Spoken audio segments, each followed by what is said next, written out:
Alright, a wonderful good day everybody and welcome back here to my channel, Gods.Shadow. And before I get started, I would like to take the opportunity and thank each and every one of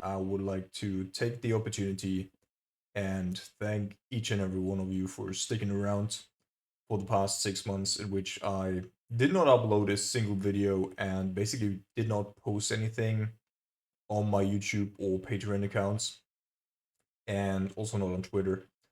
But some of you might have seen my activity on Reddit, complaining and advocating a ban of especially Field of the Dead, but also, of course, Uro.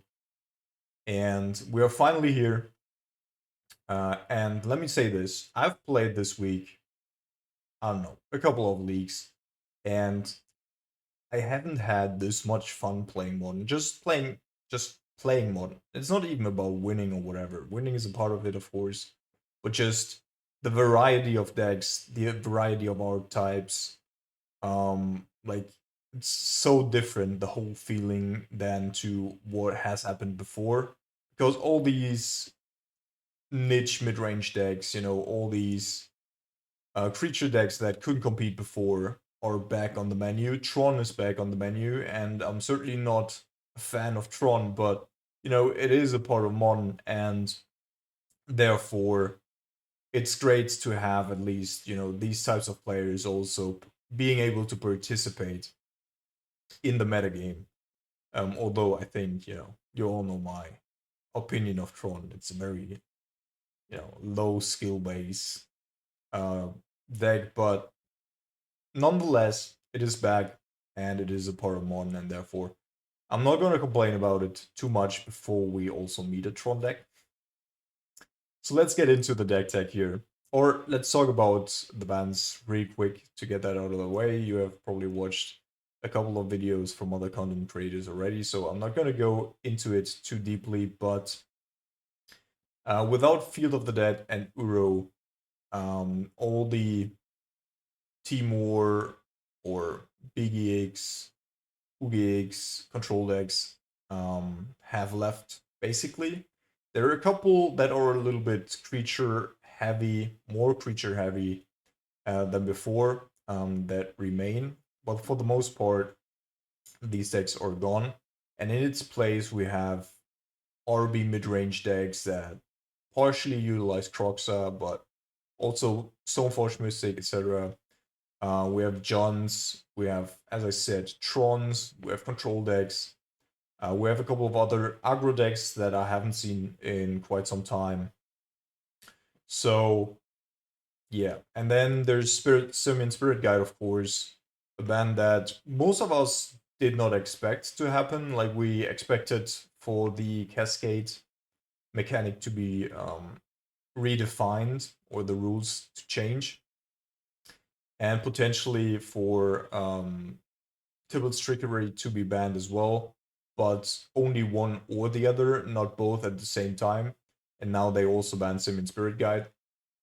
And of course, that does hurt a deck like Ad Nauseam. And I know that, among the Ad Nauseam players, it is devastating because that very, tiny subset of Magic players, but nonetheless, has lost their archetype because you can't really replace it in the same way, because you cannot go off with Lightning Storm or whatever the card's named, and therefore they will have to adapt. But I think overall, Simmons Bird Guide had to go sooner or later, and it has already stayed in the format for a long time, and we've had these frequent kills on turn 1 and 2 in Modern for a couple of years now, through Neoform, through when looting was available still, Griselbrand, whatever you want to call it, and it was just a matter of time until Simmons Spirit Guides get banned, get broken again, or are breaking the format.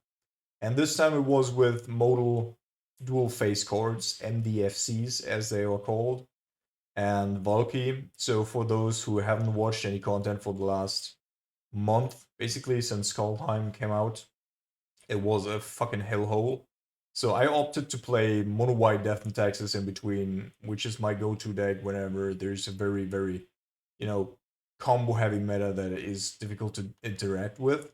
But here, like, I'm playing so much disruption, and I didn't even get to turn, like, not even turn one sometimes, because they like comboed off or put an Emrakul off out on the battlefield on turn zero when, like, during my upkeep before I even like played anything.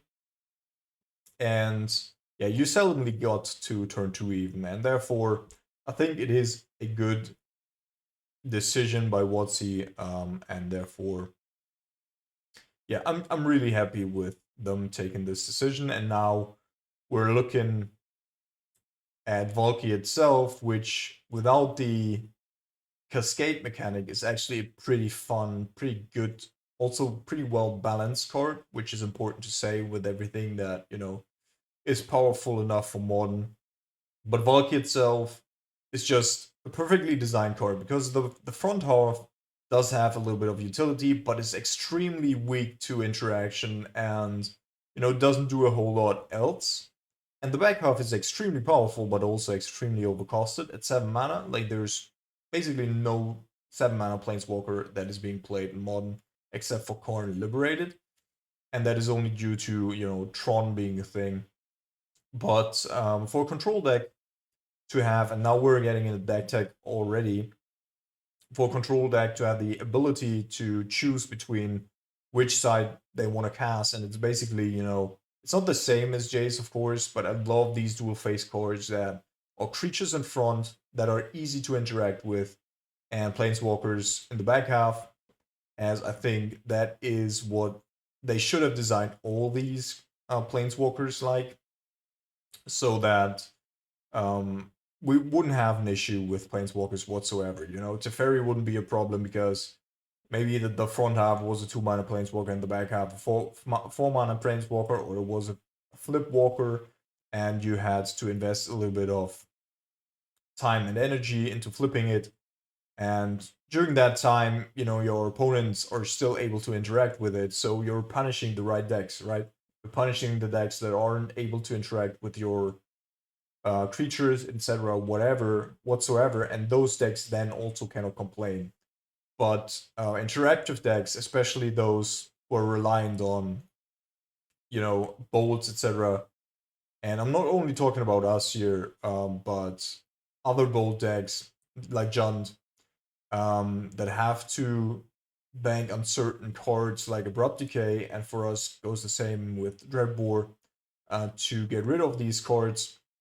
It's really, really difficult because, of course, your counter spells are turned off, but also more importantly, your big creatures are just being bounced, and like then you can't like even attack it. Um, Especially when you're on the draw, it's completely devastating. But anyhow, like, enough band talk. Let's get into the deck tech here. So first of all, to address the elephant in the room, I'm still playing more than 60 cards, and I know that some of you do not like that. Like, I did have a difficult time. Like, my personality is all about symmetry and elegance within my deck building, and therefore, like, I'm the last person that wants to go above 60 cards.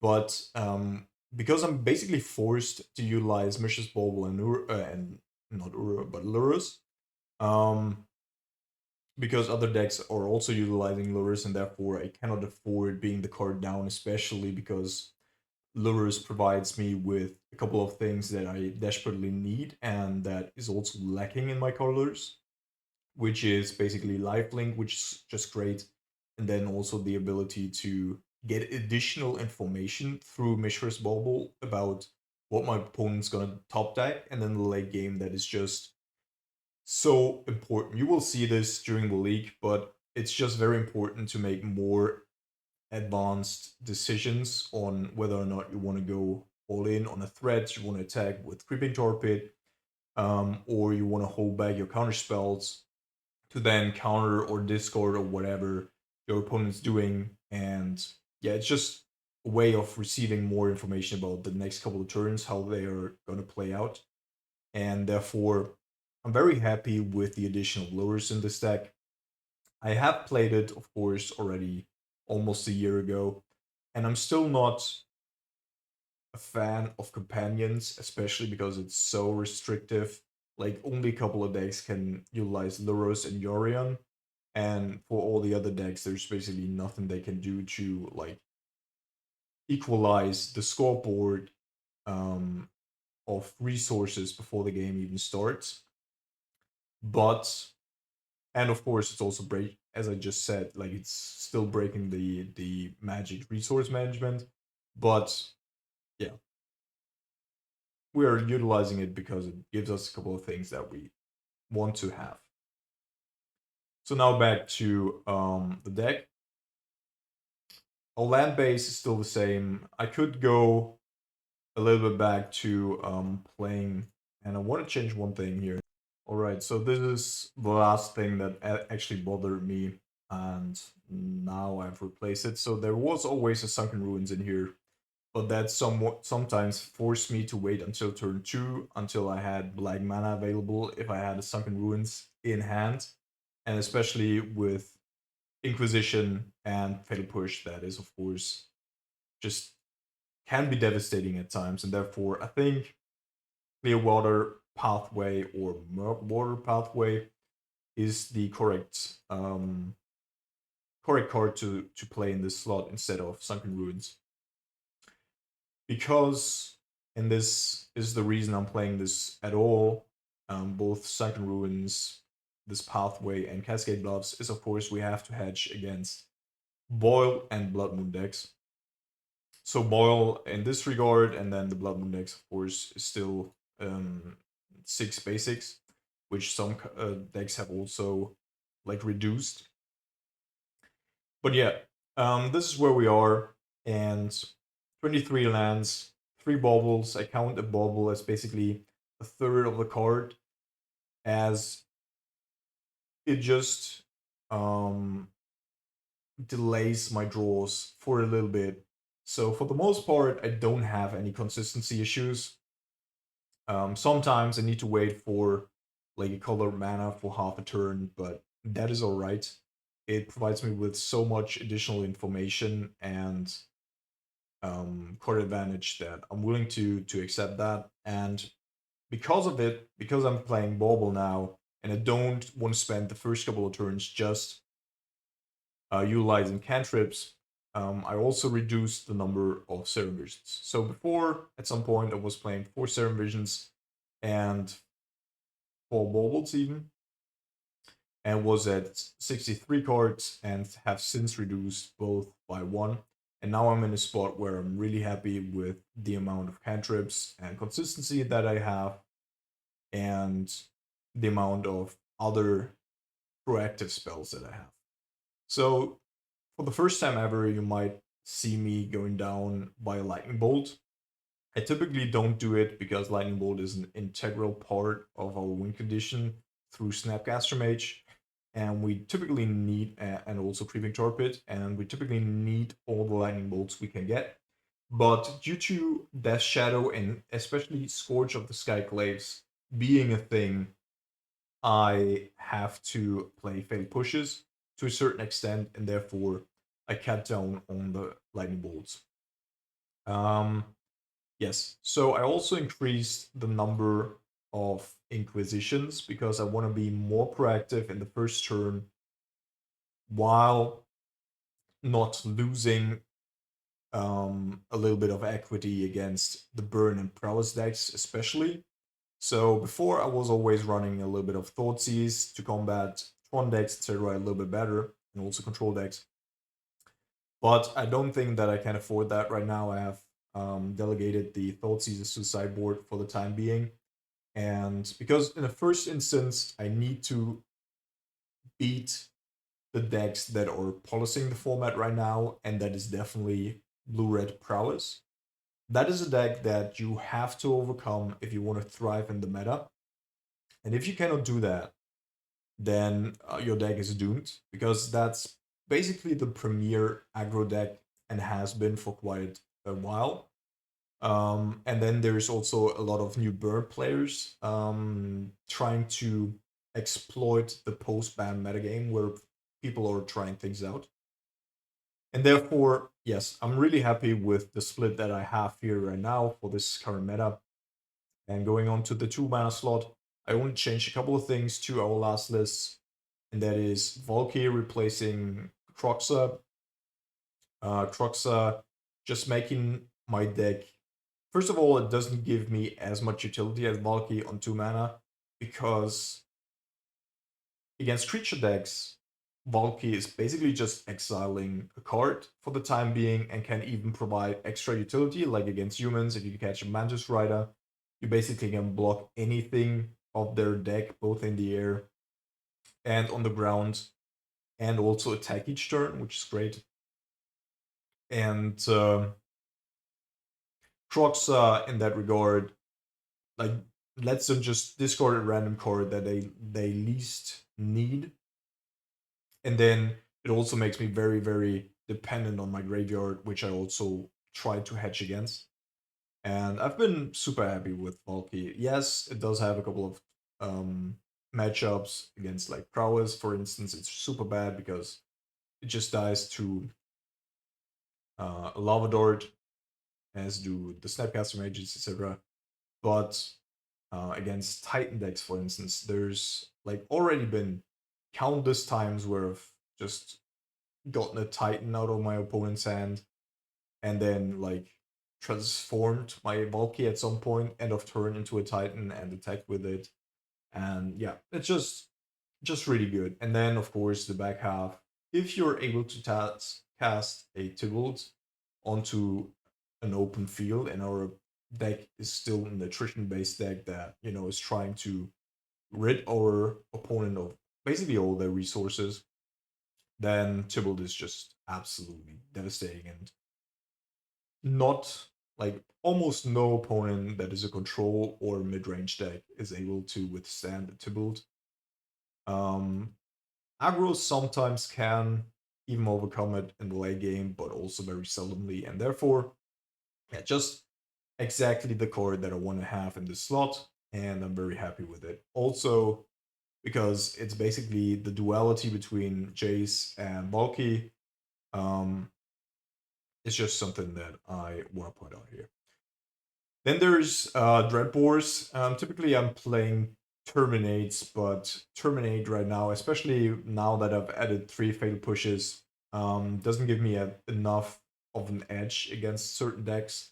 I still need to get rid of Teferis, especially, but also against Corns, etc. When they're ticking up, they do not receive, like Corn the Great Creator, talking about here, they do not receive any advantage in terms of cards and also not speed, and therefore Dreadboar is just very, very good there. And as I said, like, I think it just provides a little bit of extra utility against these control and high-end big mana decks. Because, like, if I was playing Terminator here, I would have 5 dead cards against control decks, and that's just something that I also cannot afford. And this way, this is also a little bit of a hedge there. 3 mana spells, yeah, just Augmented Charm, Kolaghan's Command, it's pretty standard. Augmented Charm is certainly a card that you typically want to play with Mystic Sanctuary, but also without it. It's just very flexible, very good. And yeah, Cryptic and Lotting Knot remains the same. So off to the sideboard. So now I've already 5-0 2 times this week with different subsets of sideboards. First one being a little bit more crude. I don't know which one gets posted, but I think this one's more defined and adjusted to the current metagame. So I basically try to always have 4 options against any given deck in the meta. So against Tron and Eldrazi, I have Damning Sphere and Ceremonious Rejection, which I think is better because Eldrazi Tron cannot interact with Damning Sphere whatsoever. They're just like their only way of removing permanence is Like the 7 mana drowsy spell. Just, I want to say something with devastation, but I know that's not correct. But you know what I mean. And therefore, yeah, Damping Sphere just remains on the battlefield. And against Tron, Damping Sphere is especially relevant because it does prevent my opponent from also utilizing Veils of Summer to protect themselves when they cast something. Like, even if they manage to get to 8 mana, they cannot cast Corn and a Veil of Summer at the same time. And that is just very, very relevant. So, also Damping Sphere against the Titan decks, now that Field of the Dead is banned, it's just a lot better again than it has been before, because those Titan decks are now very dependent on a turn 3 or 4 kill at the latest, and therefore have to utilize dual lands more often again, like these bounce lands. Yeah. And therefore, Damping Sphere, I think, is currently in a really good position. Then against these prowess decks and burn, I have Mire Triton here instead of Brutality, because with Brutality, you're oftentimes gonna get absolutely wrecked when you're trying to kill your opponent's Swift Spear or Soul Skull Mage, and then they just, in response, cast either a Gut Shot or a Mutagenic Growth. And therefore, Mire Triton gives me the life on Resolve, which is already pretty good because it's an EDB effect. I can return it with Kolaghan's Command and Lurrus, and it also just forces my opponent to interact with my board, which is always important, because then if they do not have a my goodness, Lavador, then they have to kill it with basically a lightning bolt. And that is a trade that I'm always willing to take. Like, if I get 2 life and my creature is going to be hit by a lightning bolt, that is super fine. And sometimes they also already utilize their lava darts, at least the front half, and only have 2 lands, or they only have like a Spire Bluff Canal and a Fury Island, which also happens frequently, and cannot even kill it through the lava dart that's already in the graveyard. And therefore, my Triton is actually not as fragile as one might think. And as long as it remains on the battlefield, even if it's just for a turn or two, you know, my opponent cannot attack on the ground, and that is super important. But additionally, not only against these prowess and burn decks, but also against everything that is playing Death Shadow and Scourge, this is just an additional sideboard card to have, or to bring in these decks, because they cannot attack into a Mire Triton for the most part unless they also use Timur Battle Rage and have double strike. So it blocks very well there. It also provides 2 mana against the Scorch decks, which shrinks them down to potentially being able to kill it with Lightning Bolt, or even just kill it outright by just going over 20 life. So that's very good. Then Thoughtseize, of course, against Tron, Control, Big Mana in general, combo, whatever. Nil Spellbomb, because aside from the fact that the meta is less graveyard interactive overall, just by virtue of not having access to Uro and Mystic Sanctuary, the dedicated graveyard decks have increased numbers again, because for the same reason that other aggro decks have climbed up in percentage, which is that the meta is just very open right now, and if you're not prepared for these types of decks, then you're just going to be run over. And so 2 spell bombs is the right spot here. I don't want to run more, I don't want to run less. I think this is fine. Dragon's Claw, also something that I just like to utilize in a couple of matchups. Not only against Prowess, of course, there it is just very good, but there's also the Drool Ponza list, where you, like, basically all of their spells are red, and they are trying to aggro you out, in combination, of course, with Blood Moon and sometimes Choke. So just getting down a Dragon's Claw for a couple of turns, like to just generate a little bit of more time for you to either find a basic land, or for you to just being able to find a removal spell, whatever, is just really, really good, and I really like it there.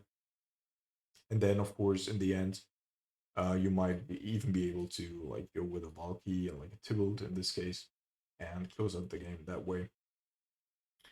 Anger of the Gods for the same reason, like the Ponzalis, it's very good against. But more importantly, I wanted to have something, like I needed to have a route that is on the one hand good against creature decks that are going white, goblins, Ponza, Death and Taxes, etc. But on the other hand, also something that helps me in the matchups against Dredge. And yeah, Anger of the Gods is not a card that I typically play, but I think in this meta right now, it is a card that I want to have because it just complements the rest of the sideboard that I have and my main deck as well. So that's deck tech. Let's jump into the league and get started. Alright, welcome to round number 1. If we had a second land here instead of the Cryptic Command, I'd keep, but without a second land, I don't think that is feasible. Now we have a similar hand, but this time around, we actually have a second land, so that's fine.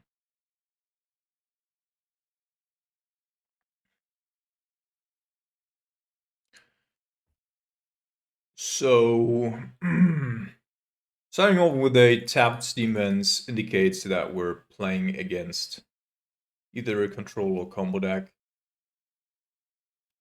Doesn't really make a difference because I'm not able to act, so I'm doing it in his turn just in case he does play.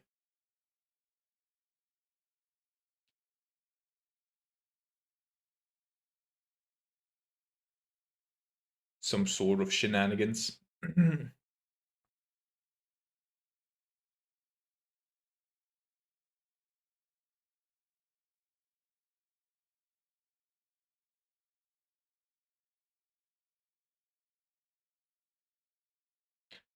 Timur.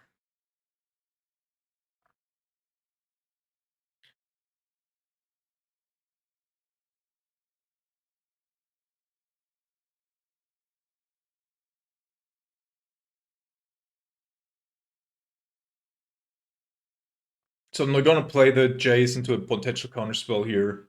I want to see what he's playing first.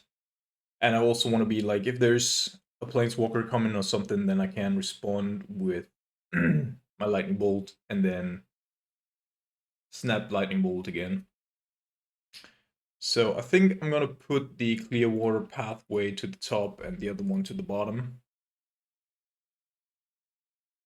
Almost forgot to play land here. Pass the turn.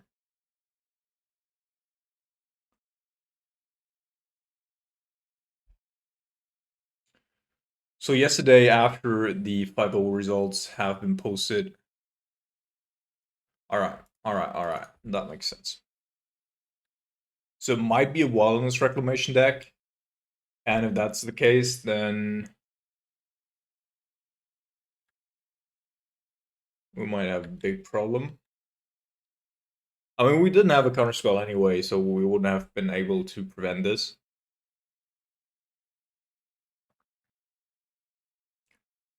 But he is playing white indeed as well, so...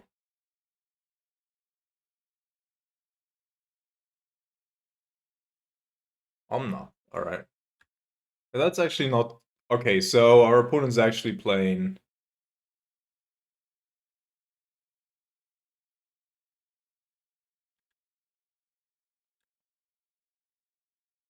four-color control, I guess.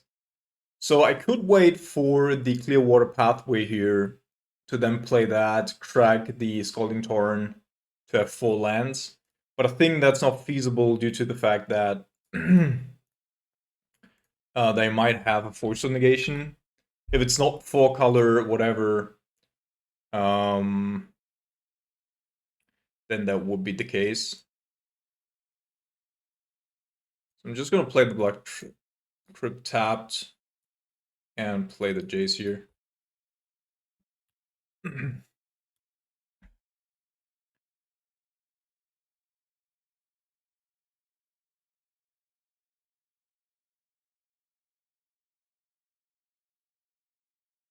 Okay.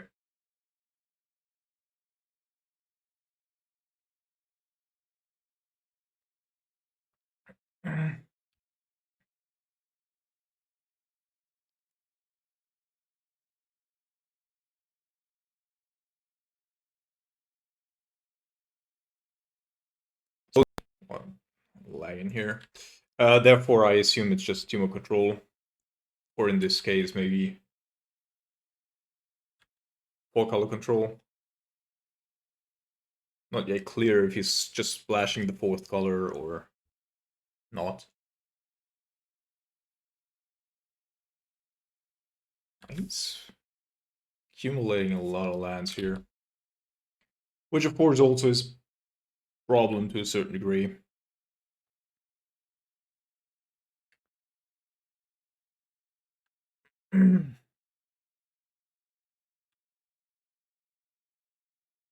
But at least there's no Uro coming, so let's see what his payoff is.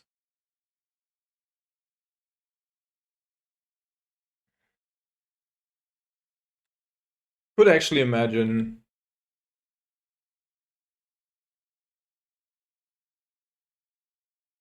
playing a Snapcaster in my mate phase, because I do have the Drowning Loch as a backup.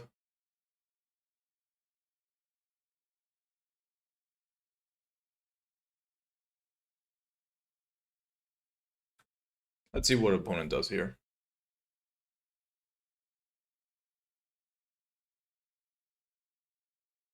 ScapeShift. Alright, so I'm gonna play the Drowning Loch here. Reason being that I believe my opponent does have a Remand. So Remand won't be good enough to stop us here. And now we finally know what our opponent's actually playing.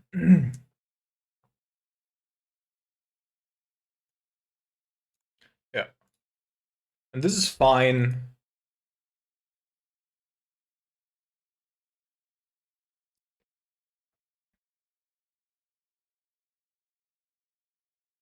Helpful is of course not great here. So he does still have the ScapeShift. And if he has a second Remand, then we're fucked. We're also fucked if he has a Cryptic Command, so many ways that we're fucked here, or a second ScapeShift that would also be problematic.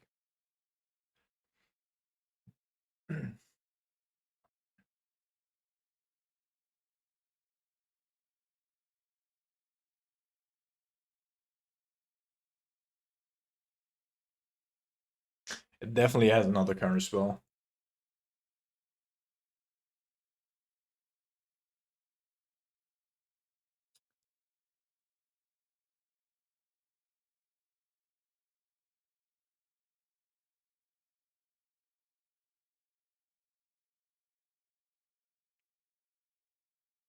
No.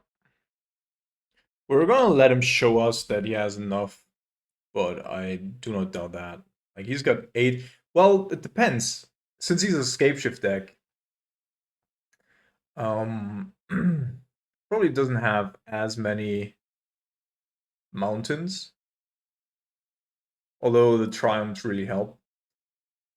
So right now, after the buns, I don't think there is a specific card, like outside maybe of my personal hate cards, Veil of Summer and Ren and 6, but I don't think there's a card that is generally too busted so that it breaks the meta. And therefore, so he's sacrificed 1, 2, 3, 4, 5, at least 5 mountains, I think. So he needs to be playing at least 12 mountains, alright, which he is. But still good to know, alright.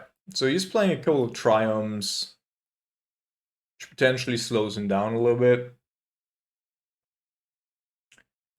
So we have to be careful of Veil of Summer. Our sideboard is really not geared for this matchup. So I'm going to bring in the Thoughtseizes.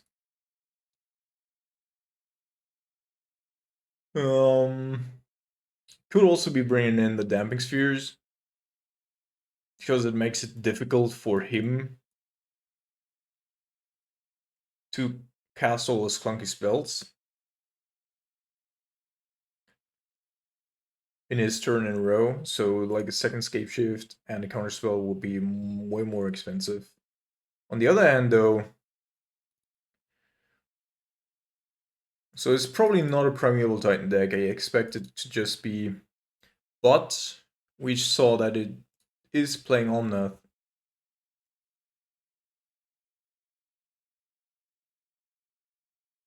So I think I'm gonna take out the Dread Boar, just go with 2 Fatal Pushes here. And the deck's also not playing Mystic Sanctuary anymore. So I think just a Mire Trident here to gain us a little bit of life and also provide a clock, or maybe a second even. Yeah, I think I should have brought in a second because it's just very good. Well, Omnath, no. Omnath is also good if it's not attacking, therefore. This might be correct. Right. Yes, I would like to start.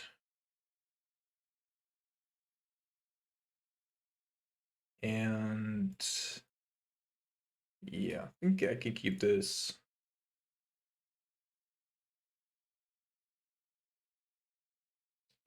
So I'm going to start off with a swamp, because on my second turn I'm going to Serum Visions anyway, even if I'm going to draw a Logic Knot. So the only way that I'm going to get punished for that is turn 3 Augmented Charm. But I think I need to prevent or save as much life as possible, especially in combination with Mire Trident or potentially Lurus. Okay. So Growth Spiral is really the make or break card for the stack. So good.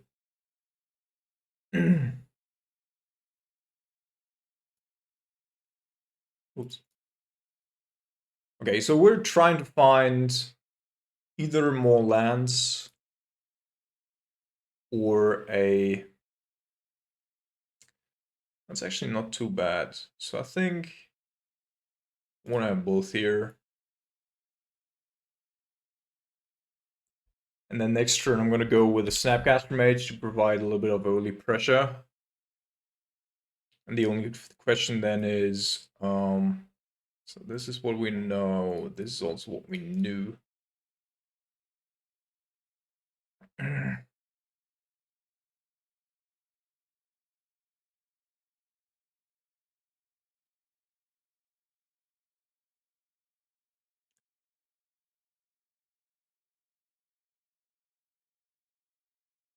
Does have a counterspell here.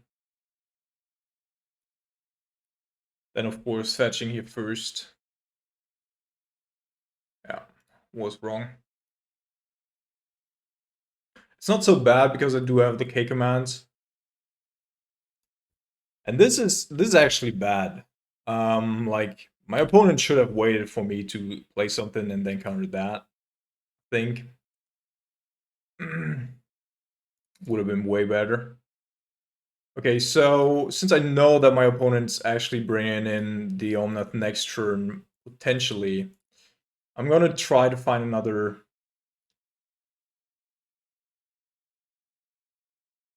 Okay, don't want to have this, but I do want to have this. So let's see.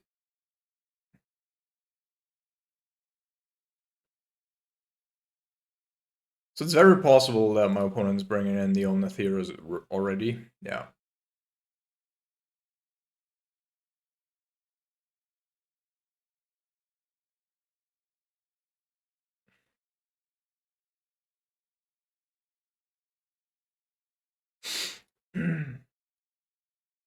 Of course, fetch down would have been better for us. Bouncing the Omnath also doesn't really do anything. At least not right now.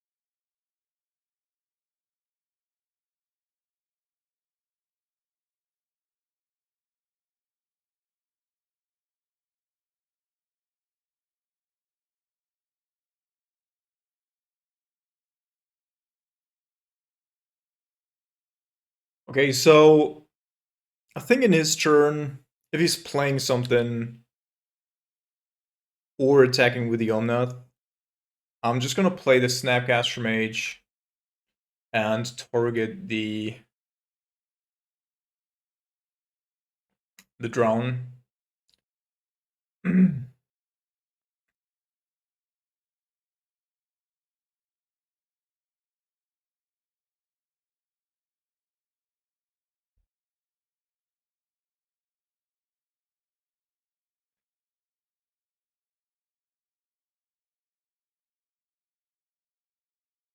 So I could block, which I will do, but I don't think it changes a lot if I go with the drone here. Okay. So that's good. And we shouldn't be dead here, I think. Well, that's not great, of course. Oh my goodness.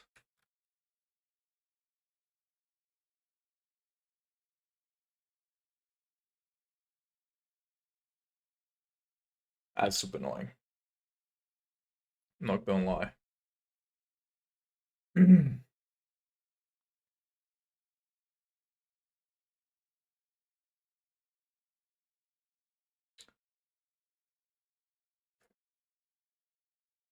So he still has these two lands in hand, so 3 cards, 3 unknown cards.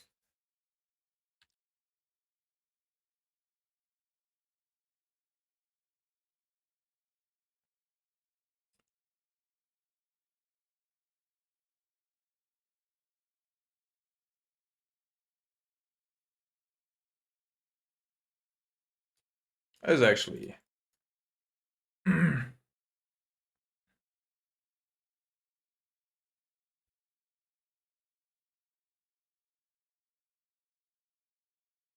Oh my fucking god, why can't we just draw a single fucking land, man?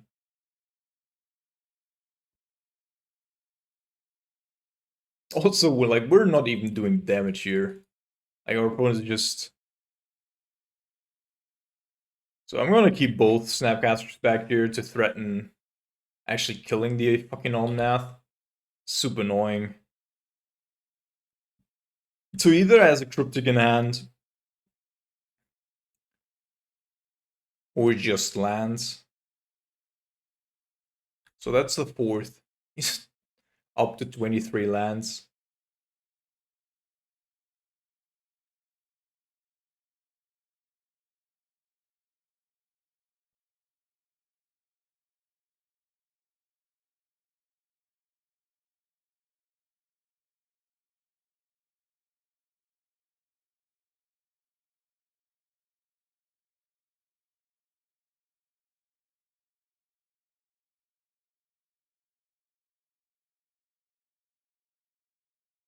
Okay, and that was the last card that we knew about.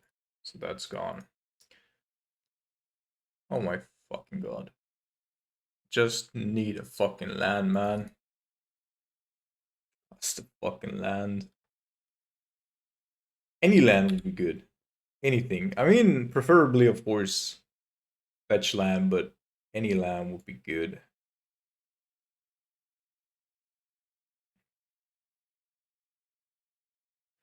Doesn't have more lands in hand, apparently. Or he does have a fetch land and just wanted to utilize, like, the second mode of Omnath as well.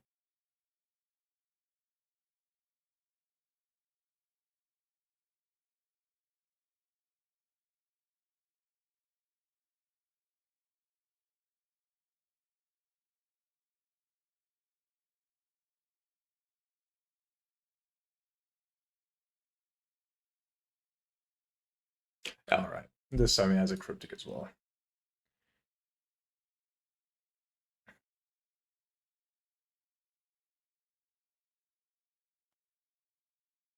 Alright, welcome to round number 2. Didn't have much play there in round number 1. Let's keep this, as we do have a somewhat proactive hand here with a lot of interaction. But again, we're starting off with like 2 basics. And might be missing a couple of land drops. But we're on the draw, so seems fine. Birds of Paradise. Off of a snow-covered forest. So I'm definitely gonna kill the birds. We shall see where it leads us.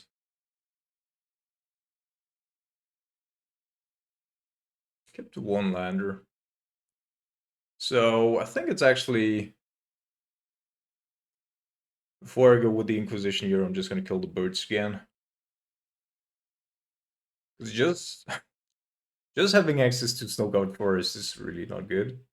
And our opponent somehow has an upkeep stop in our upkeep, which gives me a little bit of time to say that I'm like hopeful for you nerds to have benefited from the recent surge in cryptocurrency.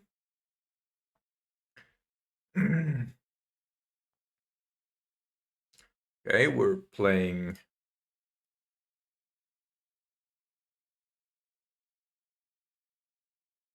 Old Dorks.deck apparently.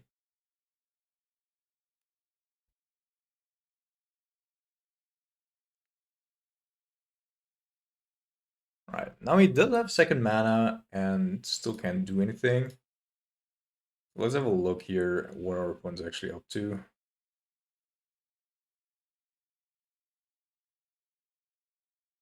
I don't even know what this is. Is this just Band Ephemerate? Could be Band Ephemerate, right? And he can't play the Meddling Mage because one of his lands is a forest. But he also does have Cosima. Let's take Cosima, I think. Seems like the most relevant card here. I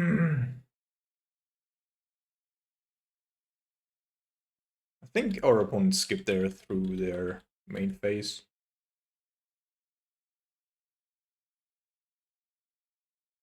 Yeah, thought so.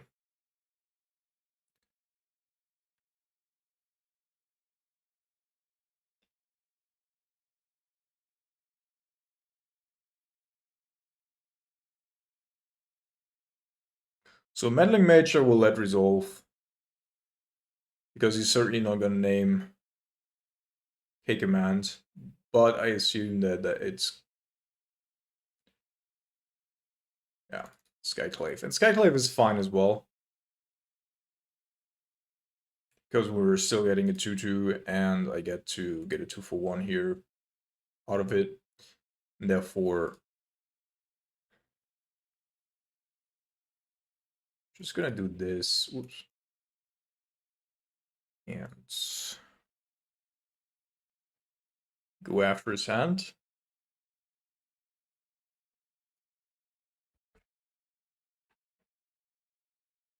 And this is actually also not bad. So he discarded the Meddling Mage, which I'm fine with. Putting the Jace on top.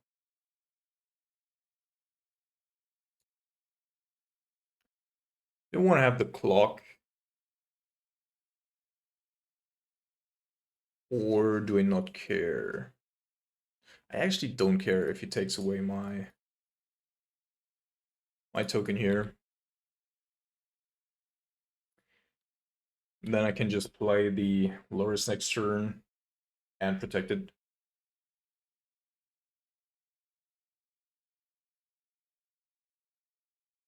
And this game is like, we already locked this up. This is mostly about finding out what our opponent's actually doing.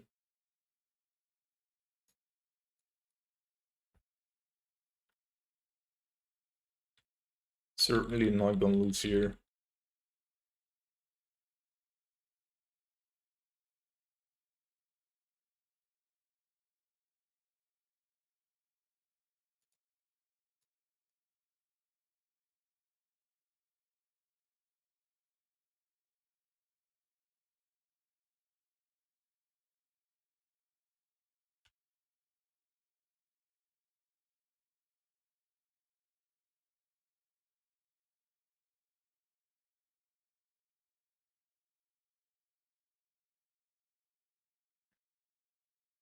So maybe I should have kept the land on top to have a turn where I have...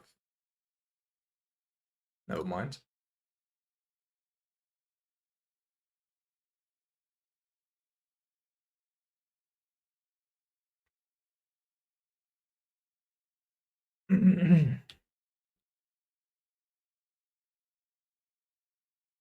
So there's recently been someone producing content on the history of Grixis control. My goodness, how many fucking Skyclades are you drawing, Matt? And I somehow wasn't in there, which surprised me a lot. Still a fine video though, can only recommend it. Okay, so our opponent's playing creatures. I want to have this. I do want to have the anger. Actually, do I want to have this? Because our opponent's deck is not really aggressive as it appears. So, yeah, I'm actually going to skip the Maya Trident. Trident, sorry, not Trident. Does it have a Trident, though? No. Just a spear. So, Valky is actually super strong in this matchup. I think I'm gonna cut 2 Cryptics here, as we potentially are gonna be running into like Veils of Summer. So we're hedging a little bit, but it's not 100% clear what opponent's up to anyway, so we'll find out, I guess.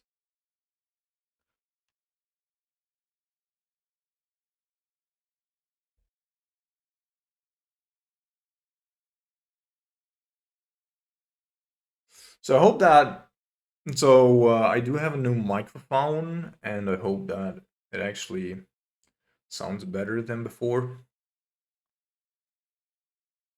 Haven't really tested it yet, but yeah.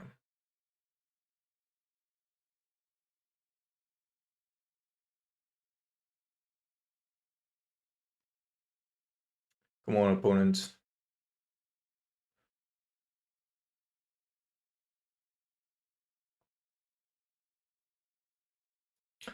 So yeah, yesterday after the 5-0 results have been posted, I immediately ran into the mirror match. Someone had copied my list only like an hour after it got posted, and we ran into each other in the league. He made a couple of adjustments, like he didn't play Valky but played Crux instead, which is a fine choice.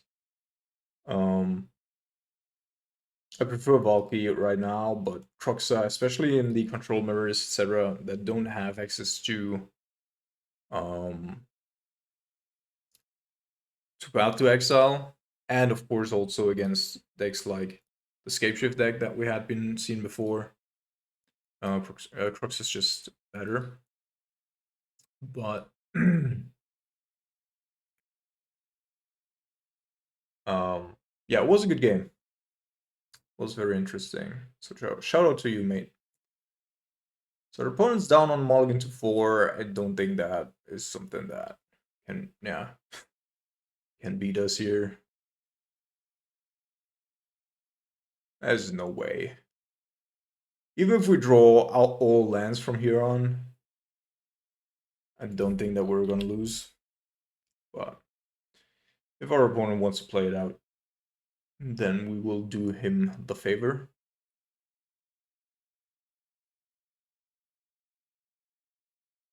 Yeah.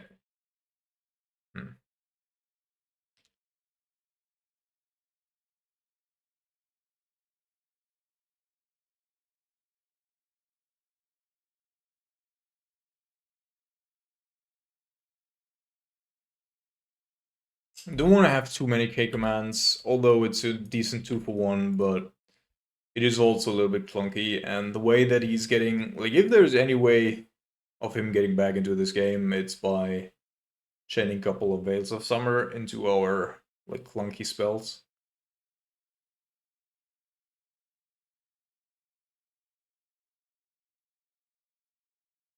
So he actually kept a hand with 2 lands and a Rest in Peace, which is quite insane. And here, of course, so this is the reason that I don't like playing Kroxa. If it is not required by the meta in a certain situation, because it just makes our deck so very much graveyard dependent.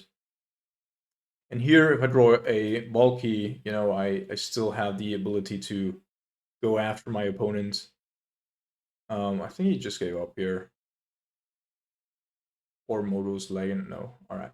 So I still have the ability to either go after my opponent's hand or in the late game just play Tybalt.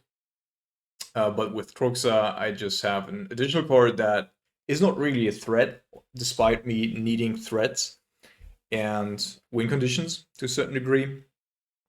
And the rest of my deck is also very graveyard dependent, so Donaloch is basically useless here. K-Command does provide still a certain degree of value, but of course also is shut down like 30% of the card. Then Lurus is significantly weaker, and so on and so on. So this way we can play around almost anything, but if you're just overloading on the graveyard interaction, the same goes for Into the Story, etc., then you're just very, very weak to Rest in Pieces. So let's see what happens in round number. Alright, welcome to round number 3 here. We have a very removal heavy hands, and I think that we can keep this. But again, just 2 lands. Oh, we're on the draw again. Like, I don't know if we're actually okay. Alright, so this is fine. This is good for us. I think I'm going to start off with the Polluted Delta here to not give it away. Despite the fact that in terms of just having double spell, mana up. So this could be Spirits.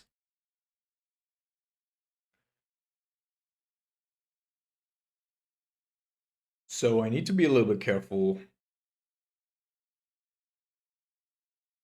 Okay, so Unclaimed Territory is mostly just not being played by spirits, and indeed it is humans. So this is fine. Champion of the Parish. And then there might be Athalia. Perfect. Alright.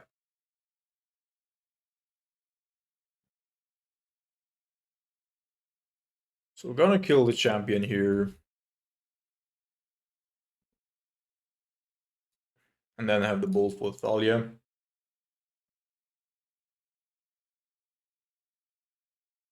think I'm just gonna go after her.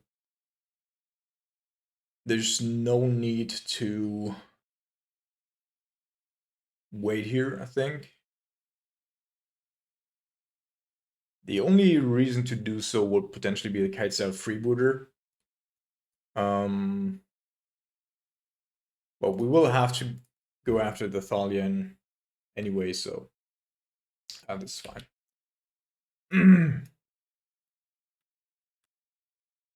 So we still have 4 playables in hand, but if we don't draw a land soonish, then we might be in trouble.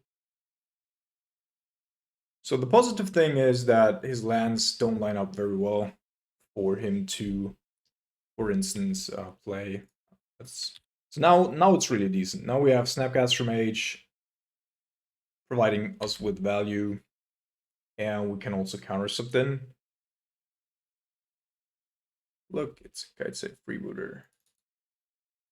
So I think I'm just going to do this.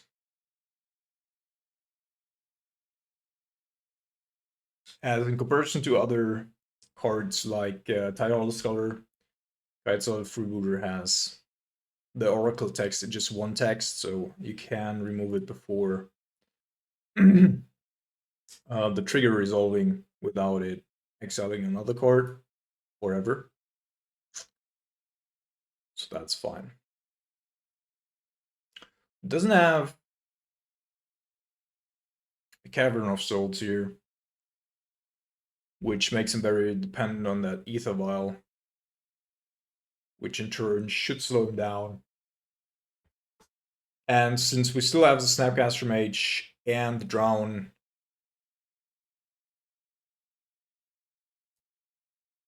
I'm just gonna go with an island here and counter this.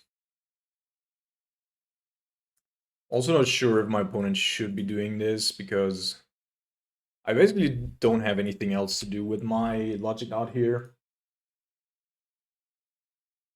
And just cost him a card.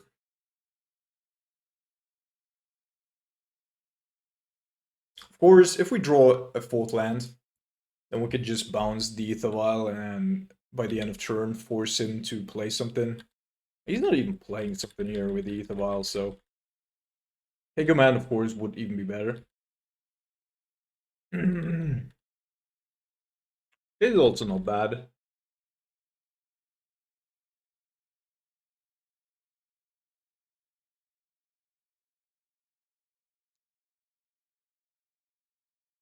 Another one. Lavinia. Wow. So each player, each opponent, each opponent can't cast non-creature spells with converted mana costs greater than the number of lands. Okay, won't do that anyway. We're now gonna, if no mana was spent to cast it, counter it. Yeah, doesn't do anything. Good. So Lavinia was actually tech against the Cascade Soups decks. I don't think that he can prevent me from doing something here with my Snapcaster Mage. And having the snap on the battlefield also provides me with a certain degree of clock. Oh, this is actually nice.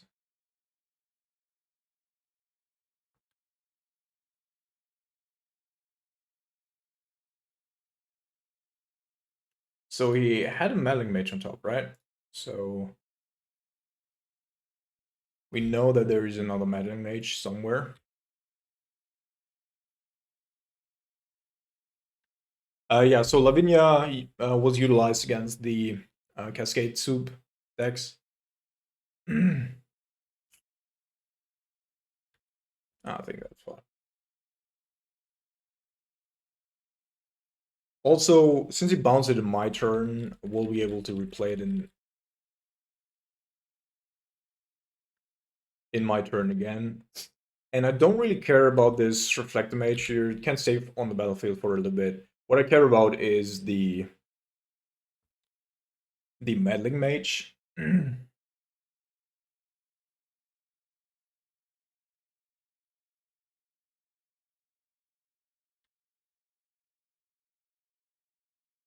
Or was it the Meddling Mage that he cast in that turn? Actually, not 100% on this. Alright, let's just destroy this. And then return this, I guess. But do so in his upkeep.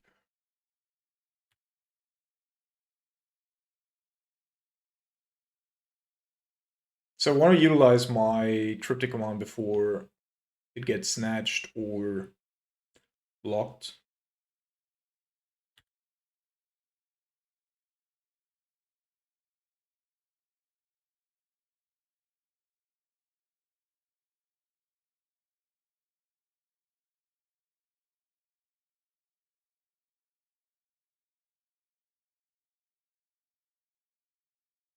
Okay.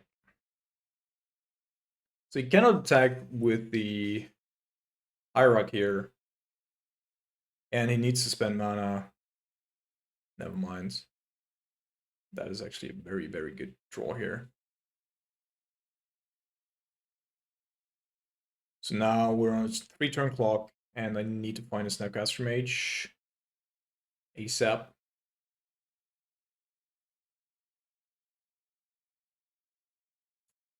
Cryptic Command will do the job as well.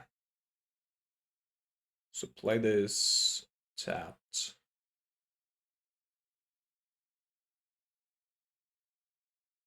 One, two, three, 1, 2, 3, 4.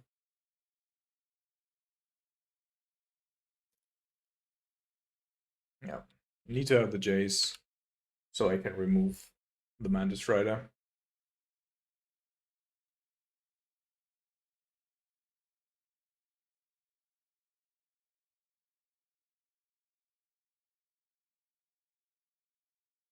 Wow.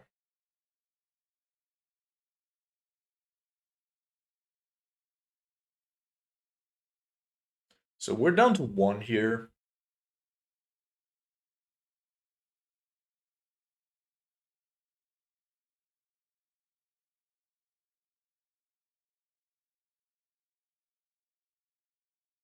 Very, very good draws here by opponents. So guess I'm gonna get rid of this. Draw card. Another one of those.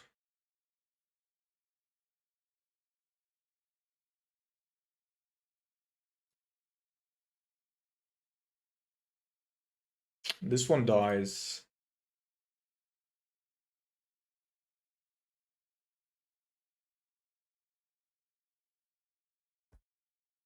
And I guess I'm gonna wait here, because he could, of course, draw another Mantis Rider off the top. And that will kill us. Also, casting more contents is a potential issue.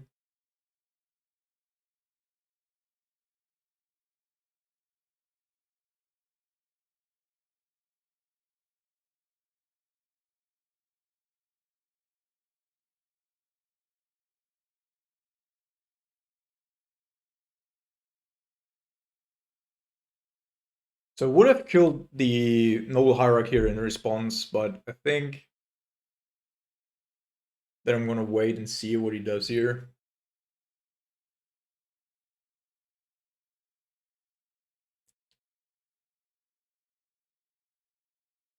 So if this is Meddling Mage, he probably has to name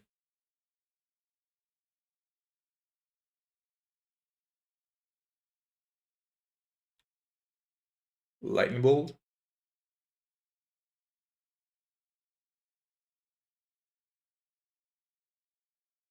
Alright, names Cryptic Command. Alright, good. So his last card in hand is just a Mantis Rider. He doesn't have more.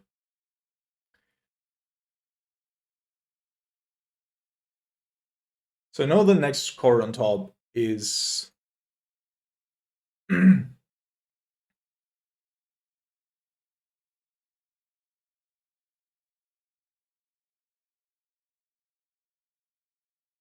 a Tar Pit.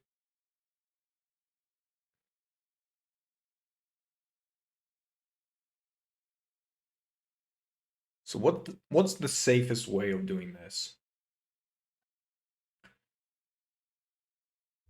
I could kill the Noble Hierarch here, and that would provide me with Jace being able to, like, I could tap draw his Mantis Rider, and that would provide me with the ability of killing the Mantis Rider with a Fatal Push, just in case he also has a Thalia's Lieutenant.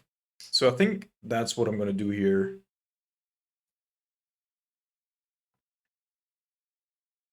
I'm utilizing the other Fatal Push to do so in order to decrease my dependence on Fatal Push. And then we can play Lurrus next turn, and we're basically safe against anything but another Mantis Rider. So what I'm going to do here is, I think, I'm going to tap my opponent's stuff and then bounce my Snapcaster Mage. Hold on.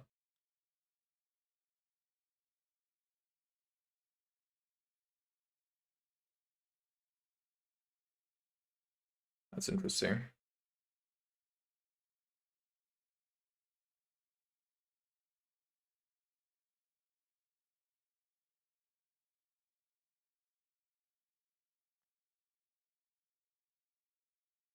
So I'm gonna keep my Jace on 3 and keep my Snapcaster Mage back as well.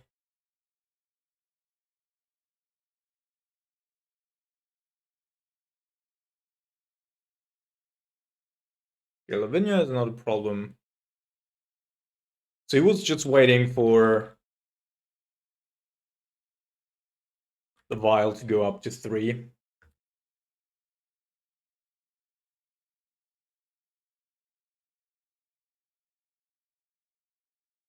Oh, he has to go for it now, right?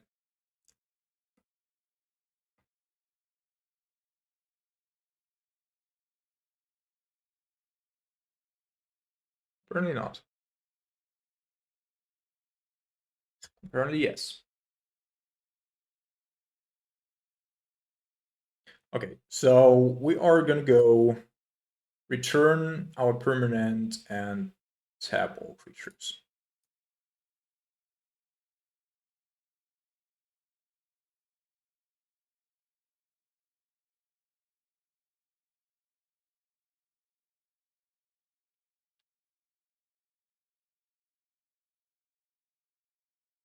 Very, very nice.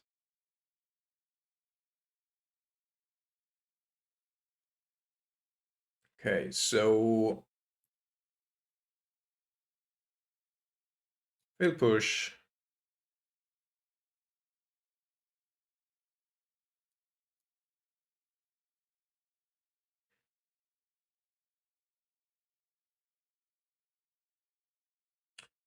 Snapcaster Mage needs to have at least 4.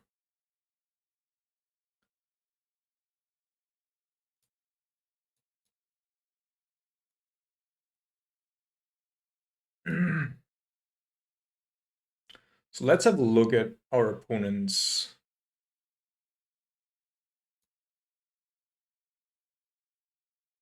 next card real quick. Okay, he gave up. So of course we could have also just gone with the Snapcaster Mage here. The only way I think that we get punished there, just with 3 mana, I mean. But if we then target the Lightning Bolt and he has the Legendary Lord at 3 mana, the General, that can remove cards from the graveyard, then he could take the Lightning Bolt away. I had to chump block there. I think that would still be fine, but probably not optimal. Oh, our opponent just left the match, apparently. Okay, so then off to round number 4. Alright, welcome to round number 4. We are on the play, and up until now we had, my goodness, a couple of really lopsided matchups. And this might just be another one, because we're actually pretty fucked here, just by virtue of our lands. Okay, so we're done with the Delta. I'm gonna see what my opponent's playing first, before I decide on whether or not I wanna... Well, if this is an Inquisition, alright, it's an Inquisition.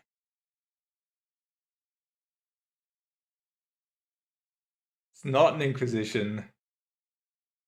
And well, no clue what my opponent's playing, but it could be Griselbrand. Thing is so something like that. Cryptic Command. Yeah, I think I actually want to have Cryptic Command here.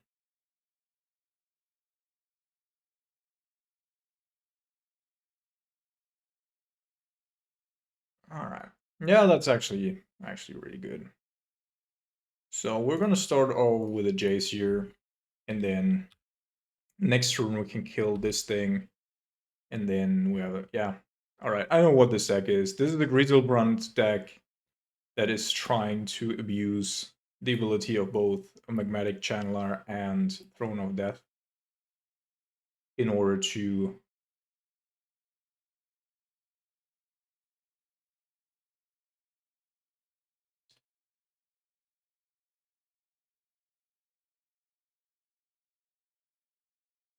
oops.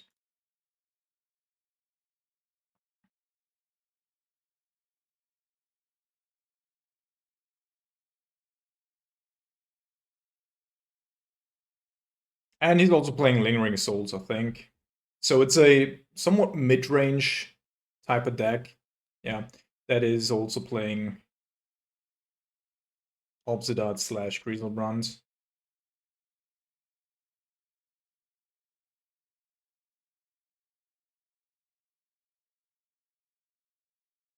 Well, this is not great. If he has Goya's Vengeance now as well, then he's actually had a fucking insane hand.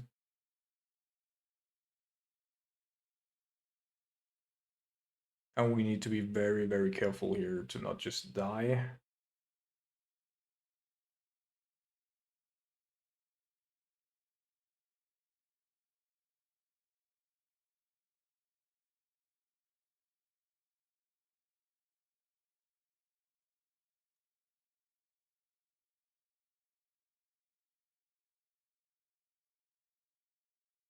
Well, I mean, his rolls were fucking amazing here. So, how do I do this? I think I have to go with the Jace here because I need to find either a Drunloch or another Cryptic. So this needs to be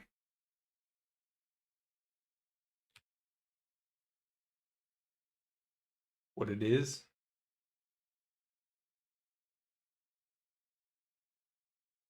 The problem is, like, if I don't block here, I don't think I can afford to block. But if I don't block, then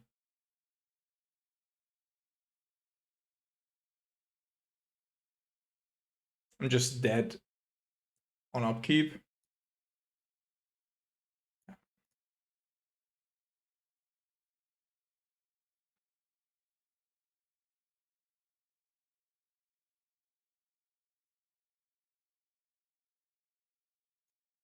Alright, so I know what this deck is. So I want to have spell bombs. I think I want to have anger because of Lingering Souls and this one as well. So Valky could actually be pretty decent if we manage to get like Griselbrand out of his deck. Dreadbore is fucking awful because we cannot go after Obsidian with it.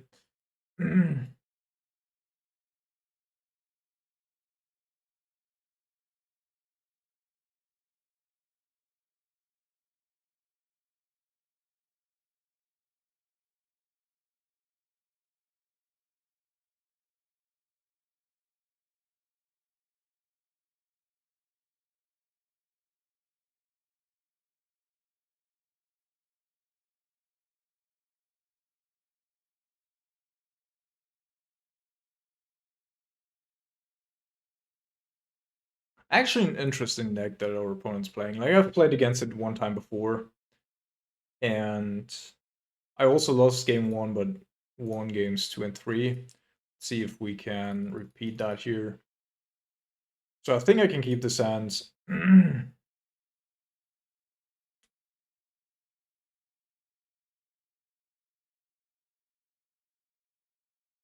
Reason being that I do have 2 cryptics, so that even if he manages to churn out like a turn 2 Obsidian, I still have the ability to bounce it even through a Thoughtseize.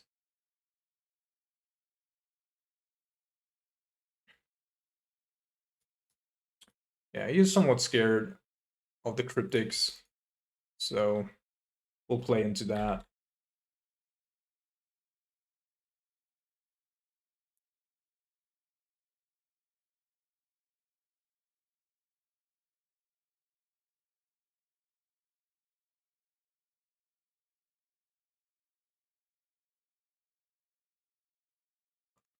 I think I'll just let this resolve because I actually prefer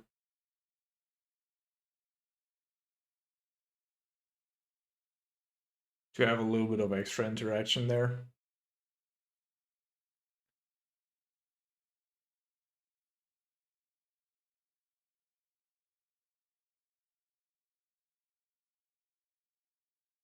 Our opponent definitely had a very good hand here.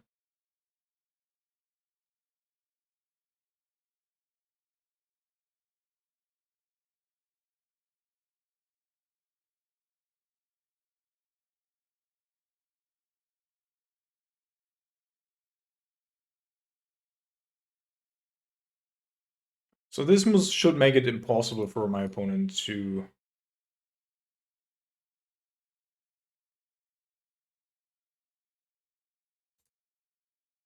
That's fine.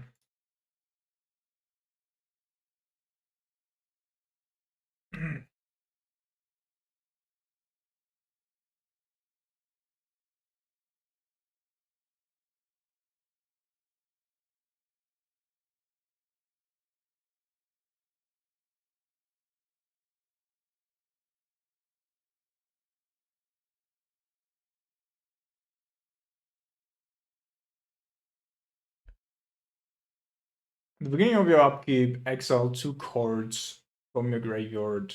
You can sacrifice Egon. Well, he can do that for quite a bit, right?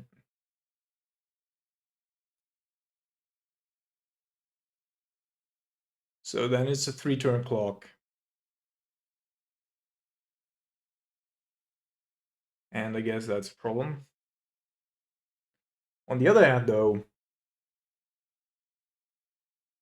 if I just let this resolve and draw another land, then I can block with the Snapcaster Mage, get Lurus, keep up my Logic Knot. No, feels like I'm jumping through too many hoops there, so I'm just gonna go after it. And I don't want to utilize cards in my graveyard right now,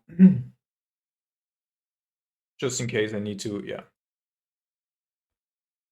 play another Logic Knot.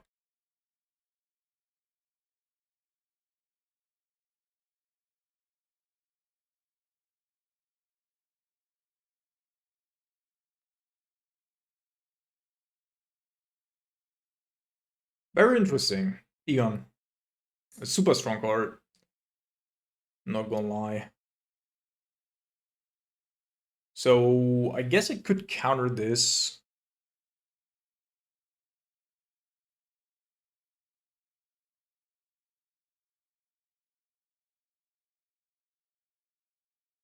Because if he had additional copies of this, yeah, I think I should counter this. 3, 4, 5. Yeah, I can do that. Perfect.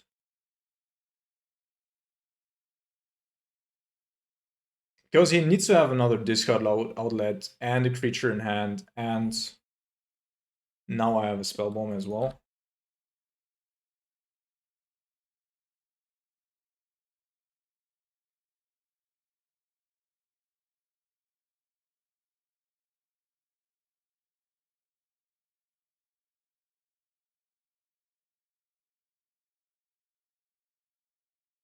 Oh, come on.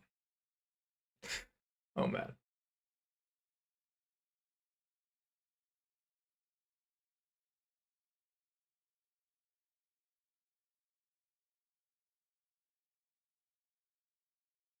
So now I somehow need to push damage through.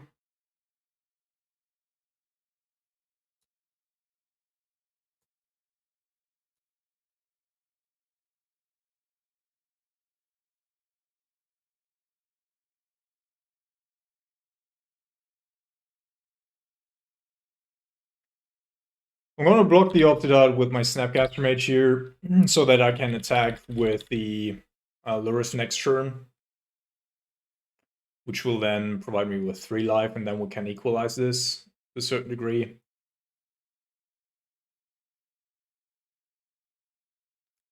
Okay.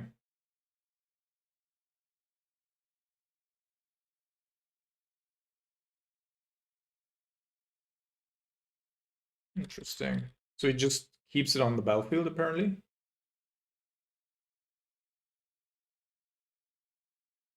Oh, come on.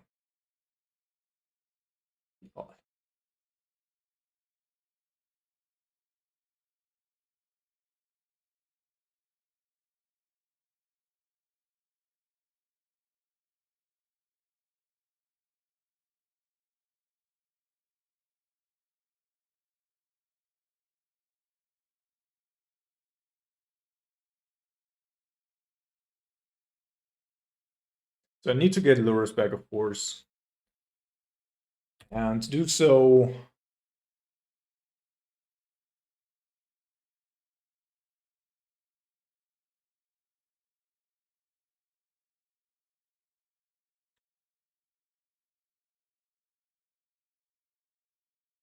just gonna wait for a tiny bit here.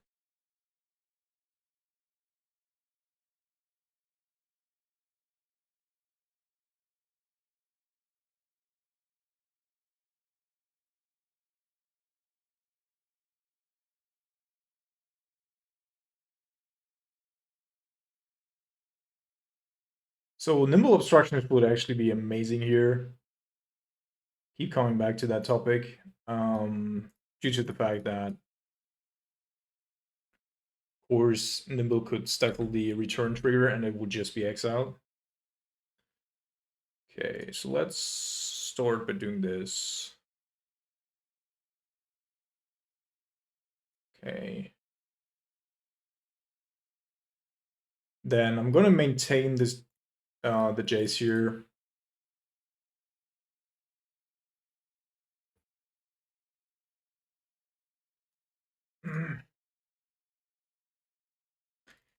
And then in his turn, I'm gonna sacrifice the Spell Bomb when he attacks, block with the Jace.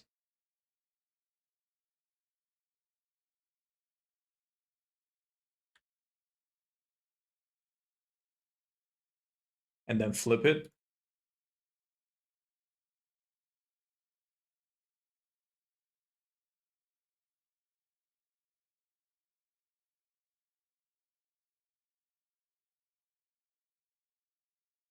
So I'm doing it this way because I wanted to see if my opponent's like playing interaction. If he did here, then I would of course got to exile it as well, which would have been nice. It's another fucking Egan. Super annoying.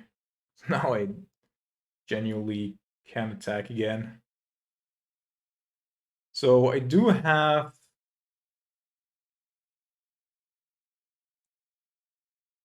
Well, he has to sacrifice it though, right?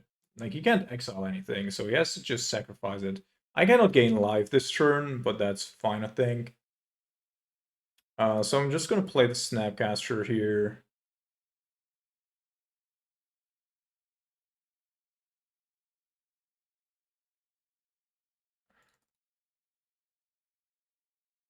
I could, of course, go with the K command here right now, but I don't think that is a good option for me.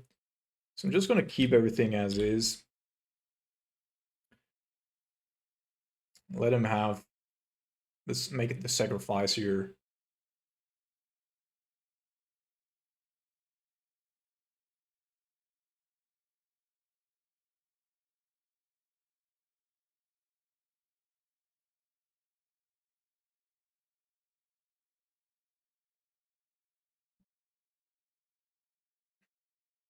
Hey, you might just not attack.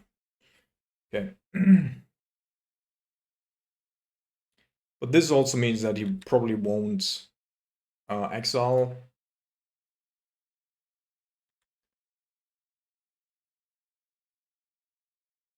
Anger, not super great in our situation right now. Oh, he did exile it. Now, this doesn't make sense at all, I think.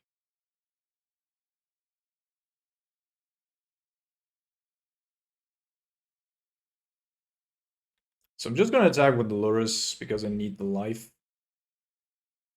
And then I'm gonna go... Nah, I'm just gonna up it.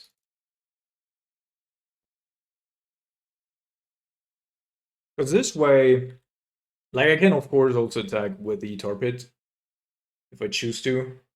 Then I have a 2-turn clock.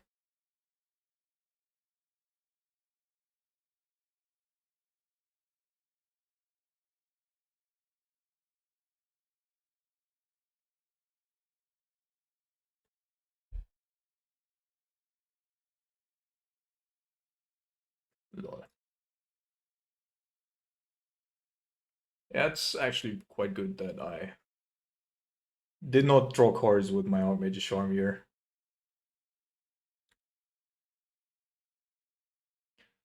So, what are you gonna do? Yeah, this time he keeps it around, which is fine, I think. And what I'm gonna do is I'm going to attack with both.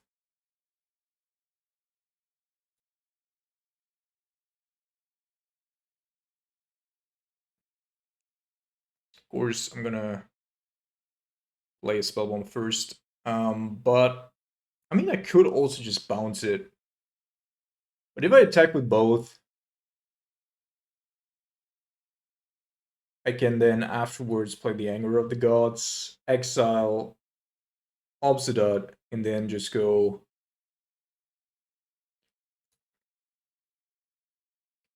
snap, return it. Or alternatively, I can also just attack with the target.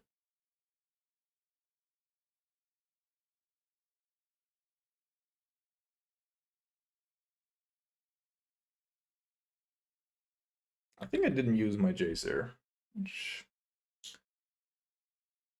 is not super great, but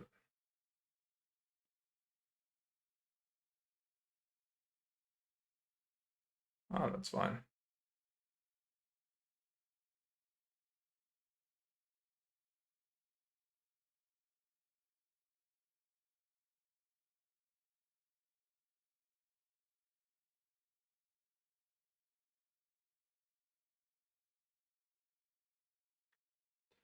So you started doing something and then redecided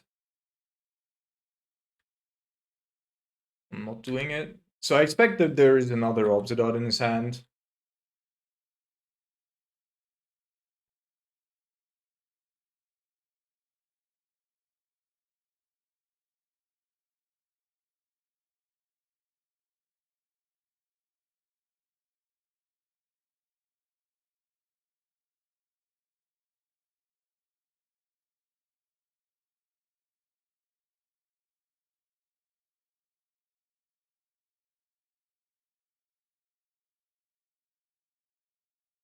So let's attack.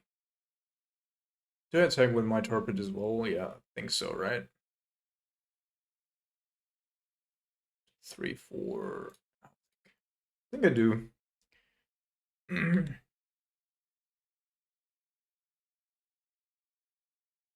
Because I still have the Snapcaster Mage that I can return. And we're also back to 8 life, so that's actually fine.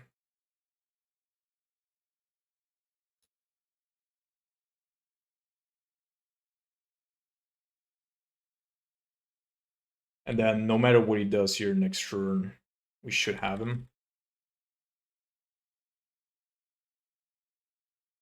And before Lurus, like, we would have never been able to win such a game because we just wouldn't have been able to gain life in between. Therefore, it's actually pretty nice. So I haven't seen any lingering souls yet, and apparently our opponent's also not playing white, so maybe it's just a different list than what I experienced the last time, and that would then mean that my Trident is just superior here, I think.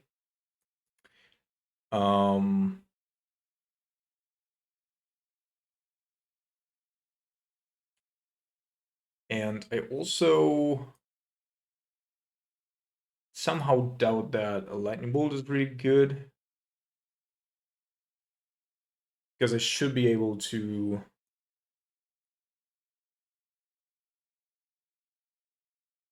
deal with the magmatic stuff, even if there is third instant or sorcery in the bin, or fourth. I don't know when it triggers, but yeah. Well, it's an interesting deck. It's basically no, it is actually a Mardu list, right? Maybe we just haven't seen Lingering Souls and get punished here. It's possible, I guess.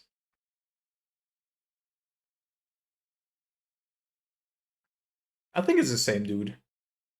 I honestly believe so. I'm gonna start off with this here. Reason being that, again, I want to be able to cast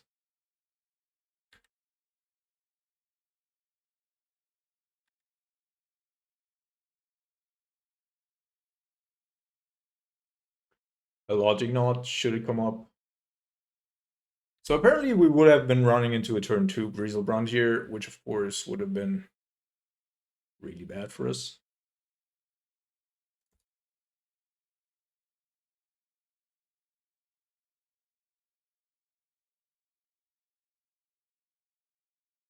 Okay, so we do have a logic knot here, but I think I need to go with the Mire Trident instead.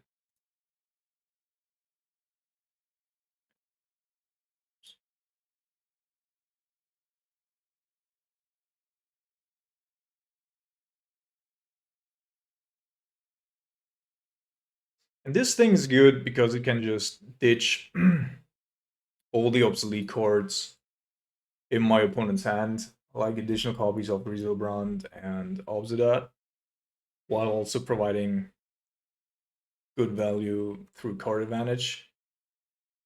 Or card selection, better to say. Okay. Second copy isn't as great. TBH. My goodness. Background noise made.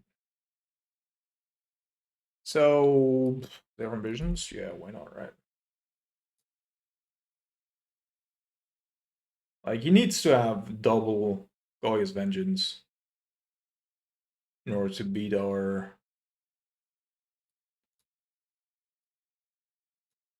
No! Oh my goodness. Oh no. Oh man. That was a tiny, tiny leg. The tiniest of legs, and I just thought he didn't have it yet. I clicked. Again. Shit. Yeah, this is not great. Of course. And as I said, like I can't really utilize the spellbomb for value here because it can just ditch another one. That was horrible, yeah.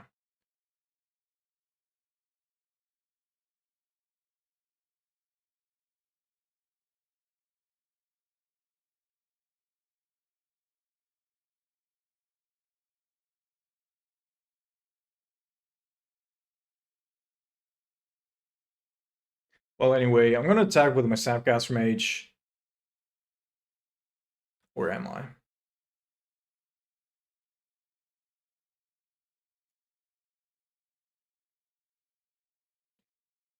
I'm actually gonna attack with my Mire Trident here.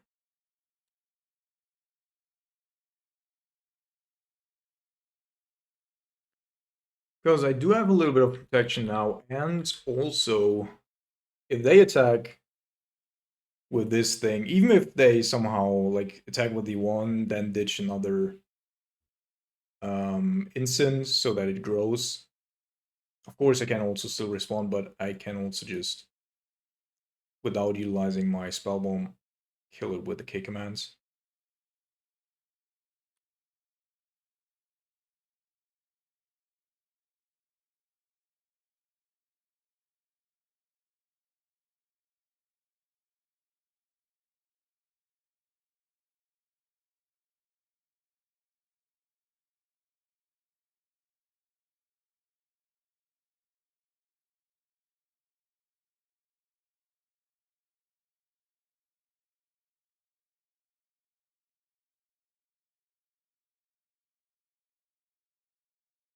Four or more. Well, that's a little bit off still. I thought it was like 2 or 3.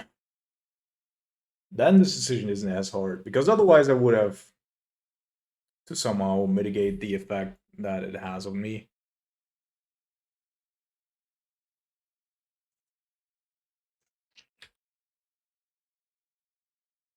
So what are the two cards that he's showing us here? Obsidian, which you cannot play, which then enters the exile, which is nice. Guess. Perfect. All right.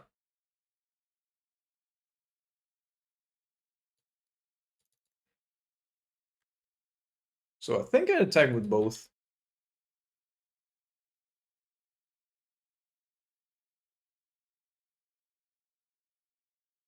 Right. Because I will be able to get everything from his hand and his creature. Target player discards a card and 2 damage. This and this.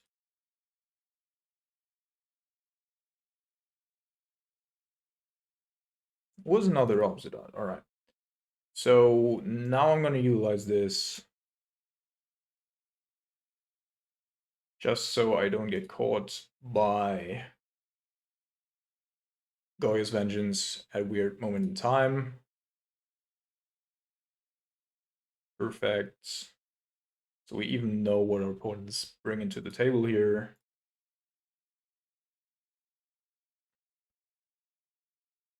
I'm not going to do it right now, of course, because he's playing Discord Magic. Another magmatic channel. Yeah, that's fine.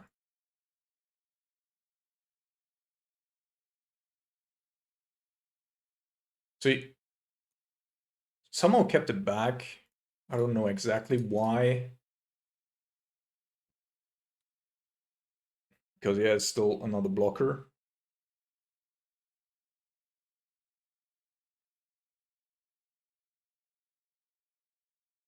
Okay. So I can't discard a card, so I think this was kind of not super great.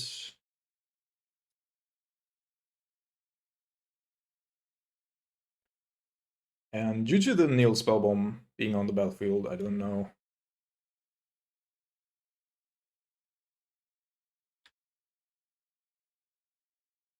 That was a weird play, I think. A Sacred Foundry.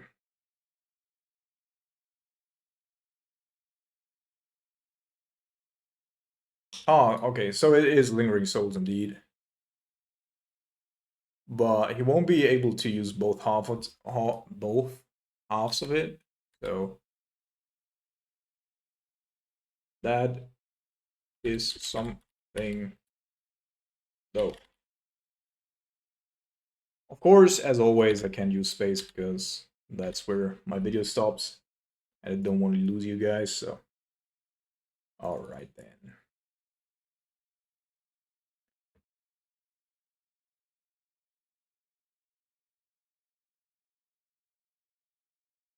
Okay.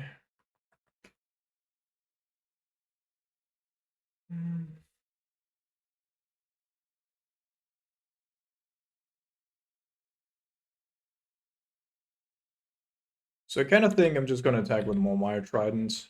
It's not even blocking here, which is interesting.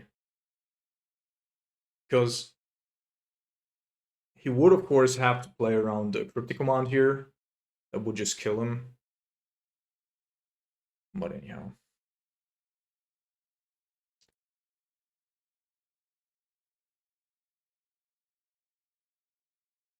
I think he just gave up. And rightfully so.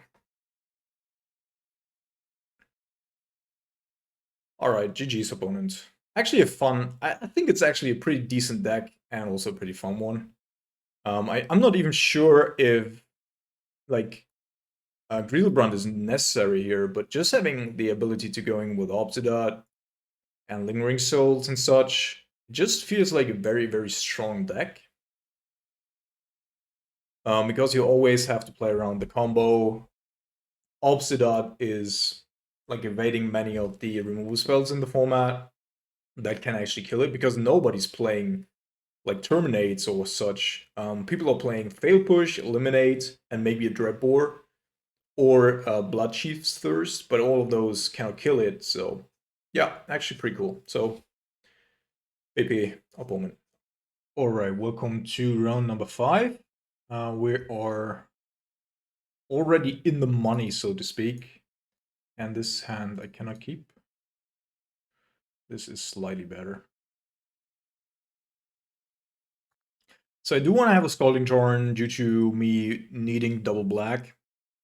So I'm probably going to ditch the Steam Vents here, as Cascade Bluffs is just better for the most part, unless... I mean, even if I need to have turn 2 Dreadbore here, I could then fetch for a Black Leaf Cliffs and still have triple blue and double black, and therefore keep and ditch this.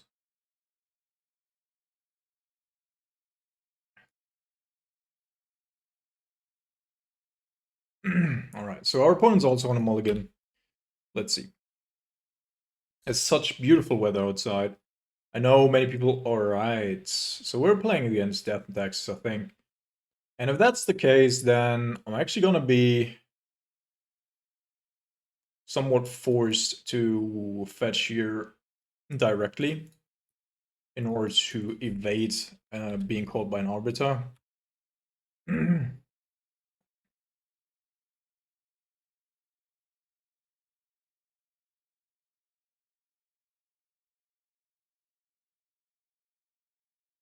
So if our opponent's not doing anything,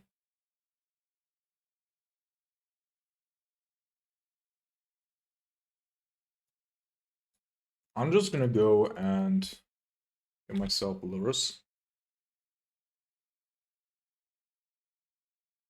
Yeah.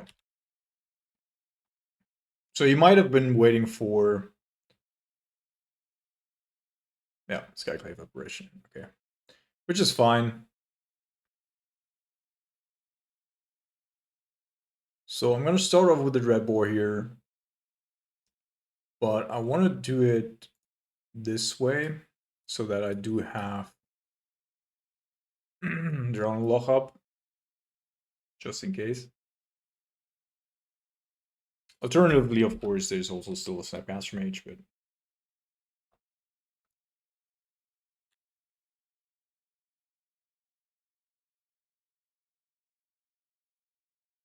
Yeah. Doesn't have a turn 2. Lol. Lol. So it's all 3 drops in our opponent's hand?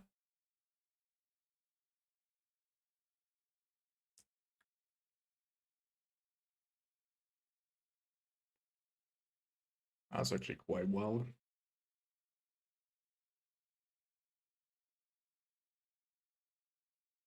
So I could consider here forcing my opponent or incentivizing my opponent to go after my Creeping Torpid,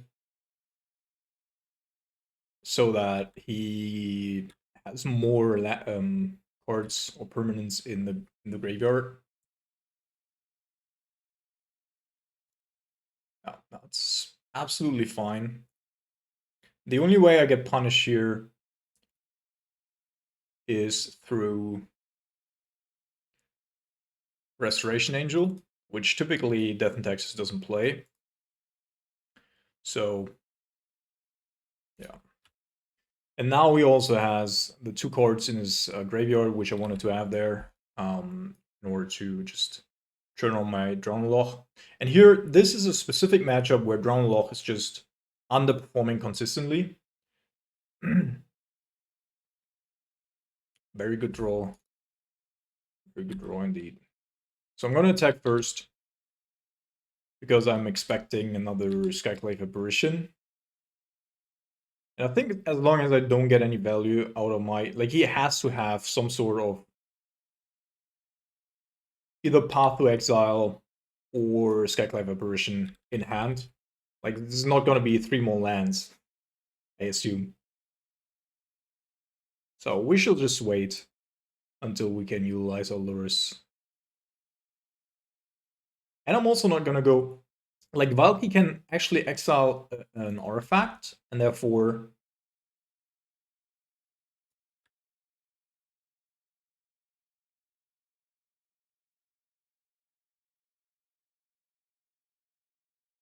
Tybalt, I should say, of course, but you know what I mean. Yes. Okay, so now I think I can actually go with the Valky, as I do have the ability to protect it. I think there's at least one path to exile in his hand. Well, never mind.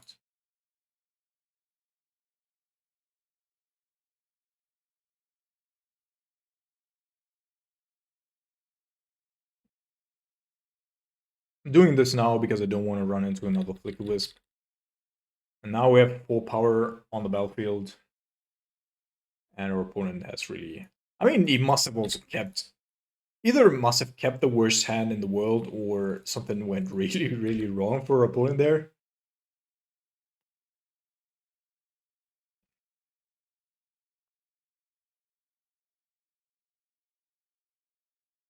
Okay, so now that we know that thing's out of the way... Oops.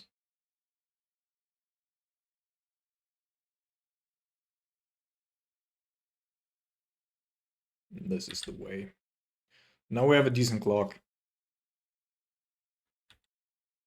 And if they kill my Valky, that shall be fine as well.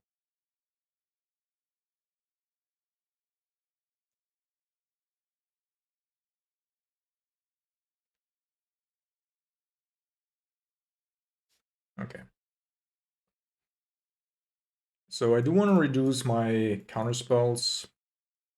Logic Knot's not great. Strand Lock's a liability as well, but I don't know if I can replace it. I don't think so, actually. I'm still short. So probably I have to go with this.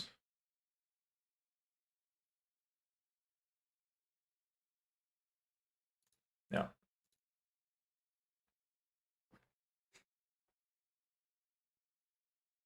So I strongly expect my opponent to bring in Rest in Peace. And the way our deck is structured right now, that should be fine.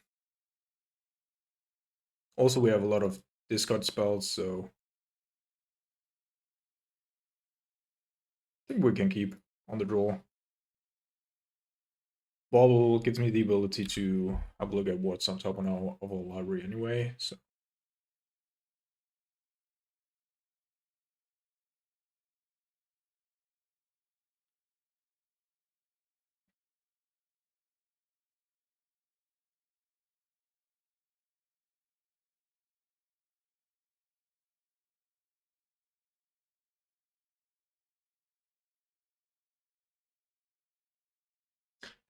Yeah, this is actually completely shit for us. Did not expect Spirit of the Labyrinth, alright. So I cannot activate my bubble right now, so I just have to fetch and hope for the best, I guess.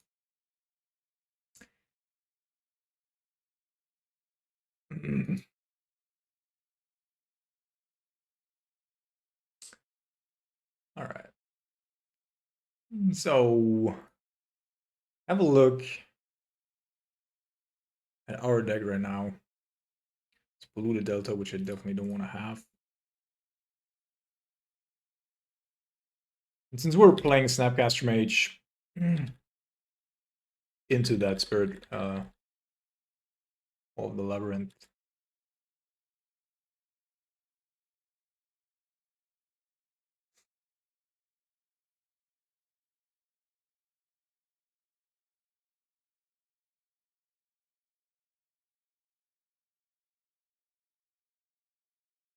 I don't think opponent expected this to happen. And like the Spirit is actually a card that I... Oh, it has a path. Okay.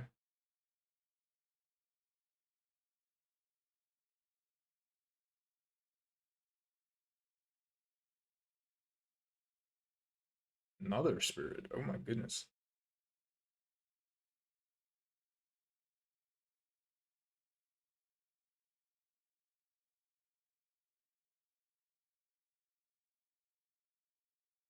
Actually, Maybe I have to go after a spirit here, but then if he draws... Oh, I can't.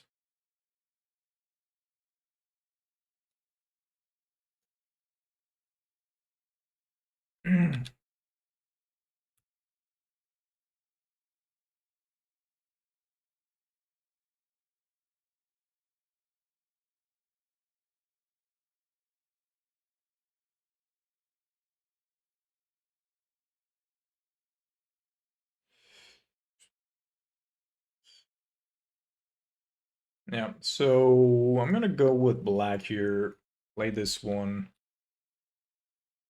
kill one of the spirits, then play the Snapcaster next turn, kill the other spirits.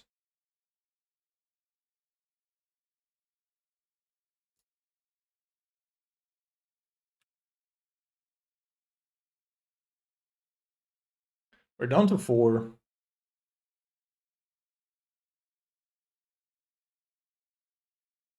Okay.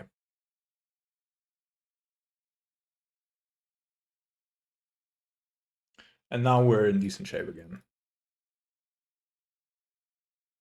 Yeah. Yeah. Yep. Perfect. Now I just need to get my lures down and stabilize from here. Which I already can do, which is nice.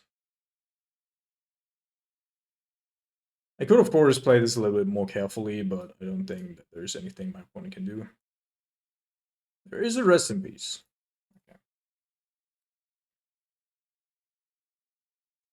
But I think that's too little too late.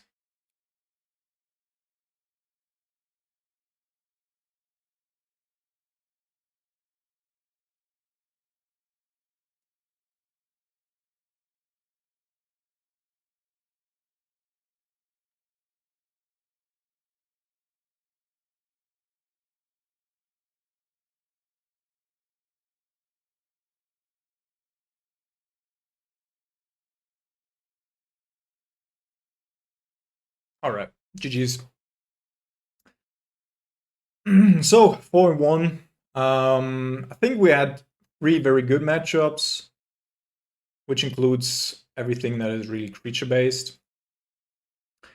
And then we had the one matchup where we really like drew super badly against ScapeShift. Never got where we really wanted to be, but maybe it was also not. Like it was my first game of the day. It was really early still, and maybe I didn't play that optimally. Nonetheless, I think the deck performed as it always does. We have played against almost everything, and I think I'm pretty happy with the sideboard as is right now. And yep. Also, one more thing. Let's open a couple of treasure chests here and see if we get something great. Because why should I enjoy that by myself? That was a dud. This is also not great. Quakebringer. I think that's his place somewhere. Not super sure, but we shall see. Oops. Oh, another one. Doing one by one here. Okay. Also nothing. And Sage of the Inward Eye. Alright. So basically nothing. Nonetheless, yeah, I had fun playing this league. It was a rather short one. So 2 more things. First of all, I would like to have some sort of contest where you guys, during the pandemic, most of you are still at home. So if you would like, you can send an email with a picture of your favorite deck to my email account, which I will put in the screen here into the video. And then next week, I will showcase all of these pictures, so all of these decks, and we're going to have a competition, which I will participate in as well, of course, about the most beautiful deck, and then the winner will receive both $25 award and a donation league with that specific deck. So I think that is something that fun that we can do, and you guys are incentivized to actually get out your paper cards despite not being able to play with it. And yeah, that's something that I wanted to do for a long time. So I will put out a poll on YouTube, so have a look out for that.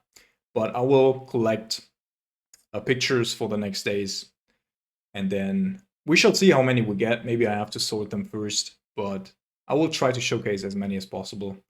And yeah, make sure that, you know, I can upload it to a PowerPoint. So have a great weekend, guys. I hope you enjoyed the video, and see you guys.